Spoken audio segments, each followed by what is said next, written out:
Hello friends, இன்றைக்கு இந்த வீடியோவில் வடகிழக்கு பருவமழை தமிழகத்தில் தொடங்கிய நிலையில் கனமழையும் பெய்து வருகிறது.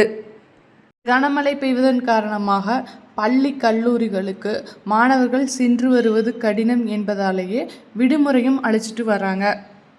தென்மேற்கு வங்கக்கடலில் ஏற்பட்டுள்ள புயல் காரணமாக ஏற்கனவே பாண்டிச்சேரி, காரைக்காலில் பள்ளி கல்லூரிகளுக்கு விடுமுறை அறிவிக்கப்பட்டுள்ளது. இந்த நிலையில் தமிழகத்திலும் ஆங்காங்கே கனமழை பெய்து வருகிறது. இதனால் தமிழகத்தில் கடலூர் மற்றும் விழுப்புரம் மாவட்டங்களில் பள்ளிகளுக்கு இன்று மட்டும் விடுமுறை அறிவிக்கப்பட்டுள்ளது.